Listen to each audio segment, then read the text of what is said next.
तो साथ में बात करते हैं जी कि वेव इक्वेशन को किस तरह से ड्राइव किया जा सकता है। Wave equation basically v is equal to F lambda. अब यहाँ पे देखें व्हाट इज v। v जो है वो स्पीड ऑफ वेव है, ठीक है, स्पीड ऑफ वेव है, ठीक है। इसको हम डिटेल में भी स्टडी करते हैं कि ये किस तरह से होगी। इसी तरह f जो है वो फ्रीक्वेंसी है, फ्रीक्वेंसी ऑफ वेव, फ्रीक्वेंसी पे भी डिटेल में बात करते हैं। इसी तरह से l जो है वो क्या है, लैम्डा, ठीक है, जिसको हम वेव लेंथ कहते हैं। वेव की लेंथ कितनी है, वेव लेंथ, जिसको हम लैम्डा से रिप्रेजेंट करते हैं, जो कि ग्रीक लेटर है लैम्डा, ठीक है। अब अगर आप यहाँ पे देखें तो हमारे पास फर्ज करें एक हमारे पास एक रिजिड सपोर्ट है, इसके साथ मैंने एक स्ट्रिंग, एक धागा बांध दिया, ठीक है। अब क्या किया, यहाँ पे मैंने एक धागा या एक रस्सी जो है वो बांध दी इस तरह से हॉरिजॉन्टल फॉर्म के अंदर। अब रस्सी का दूसरा एंड जो फर्ज करें स्ट्रेट है, ठीक है, इस तरह से।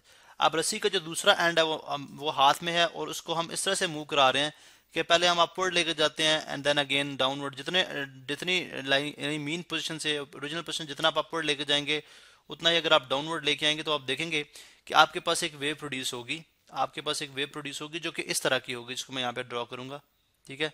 यहाँ पे डायरेक्टली मैंने आपको ड्रॉ करके दिखा दिया, वो इस तरह से वेव होगी। अब हम क्या करते हैं कि अगर हम देखते हैं जी कि what is the speed of the wave. अब ये वेव की स्पीड है, ये वेव इस तरह से ट्रेवल कर रही है, ये इसकी स्पीड है, ठीक है। और इसी तरह से एक और चीज हम देखते हैं विच इज कॉल्ड, इसको हम क्या कहते हैं जी, वेव लेंथ, यानी जो हॉरिजॉन्टल वे में इसने डिस्टेंस ट्रेवल किया है, यानी जो इसका डिस्प्लेसमेंट है वो क्या कहलाएगा, आपका वेव लेंथ लैम्डा। यानी ये जो है वेलोसिटी हो जाएगी जिस स्पीड के साथ ये मूव कर रही है, वेलोसिटी, ठीक है। चले हम इसको सिंपल v कह देते हैं। और इसी तरह से जो इसने, यानी आप फर्ज करें ये पार्टिकल जो है छोटे छोटे स्ट्रिंग के ऊपर जो छोटे छोटे पार्टिकल्स हैं इनको हम कहते हैं जी इक्विलिब्रियम पोजीशन के ऊपर हैं। तो इक्विलिब्रियम पोजीशन से ऊपर जो पार्टिकल्स होंगे यानी ऊपर ड्यूरिंग वेव मोशन जो अपवर्ड पार्टिकल हैं, जो अपर हाफ है इसका ये कहलाता है हमारे पास क्रेस्ट, और जो लोअर हाफ है ये हमारे पास कहलाता है ट्रफ। अब एक क्रेस्ट और एक ट्रफ के अंदर वेव जितना हॉरिजॉन्टल डिस्टेंस यानी डिस्प्लेसमेंट ट्रेवल करती है, यानी ये जो डिस्प्लेसमेंट इसने ट्रेवल किया है ये वाला, ठीक है, ये हमारे पास कहलाएगा वेवलेंथ। ये हमारे पास क्या है, वेवलेंथ, जिसको हम लैम्डा से रिप्रेजेंट करते हैं, ये हमारे पास है जी लैम्डा। अब हम जानते हैं कुछ टर्म्स है जो कि हम हमारे यहाँ पे अंडरस्टैंड करना जरूरी है। हम कहते हैं जी कि एक वेवलेंथ यानी एक क्रस्ट और एक ट्रफ को ट्रेवल करने के लिए यानी पास करने के लिए या प्रोड्यूस होने के लिए जितना टाइम रिक्वायर्ड होता है that is called time period, time period. For example एक क्रस्ट और एक वेव, एक ट्रफ प्रोड्यूस करने में जो टाइम लगा वो 2 सेकंड था, तो इसका इस वेव का टाइम पीरियड क्या हो जाएगा, 2 सेकंड, ठीक है।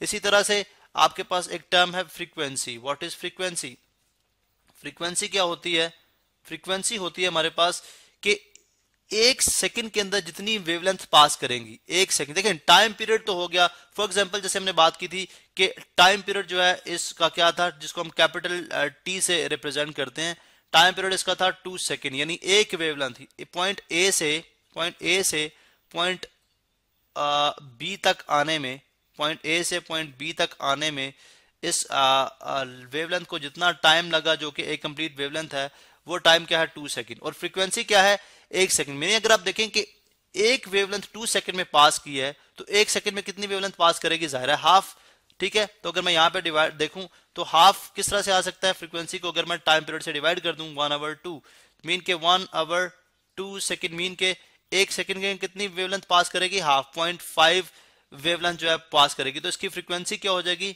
0.5 हर्ट्ज, क्योंकि 1 आवर सेकंड किसके इक्वल होता है, हर्ट्ज के इक्वल होता है। तो आप देखें जी कि इसकी फ्रीक्वेंसी क्या होगी 0.5 हर्ट्ज।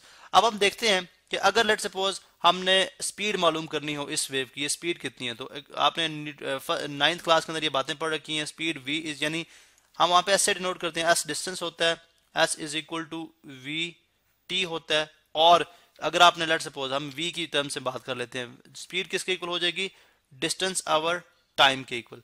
अब यहाँ पे अगर हम रिप्लेस करें इन चीज़ों को जो कि अकॉर्डिंगली इनके अब जो प्रॉपर चीज़ें हैं यानी प्रॉपर जो टर्म्स हमने यूज़ की हैं, यानी हम यूं बात करना चाह रहे हैं जिस जो स्पीड है उसको हम v लिख रहे हैं, जबकि डिस्टेंस जो है वो लैम्डा के इक्वल है, हॉरिजॉन्टल डिस्टेंस, ठीक है, ये लैम्डा के इक्वल है। और t यहाँ पे टाइम पीरियड जो कि कैपिटल टी से हम रिप्रेजेंट करते हैं, कैपिटल टी के साथ, ठीक है।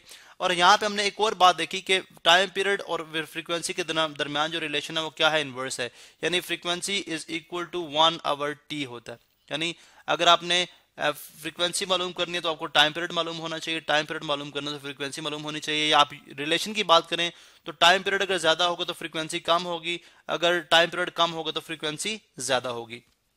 तो यहां से मालूम होता है जी कि अगर मैं इस इक्वेशन को इस तरह से लिख लूं, v is equal to lambda over lambda multiply by 1 over T, multiply by 1 over T, जो कि मैं इस इक्वेशन को रीफ्रेज कर सकता हूं, इस तरह से लिख सकता हूं।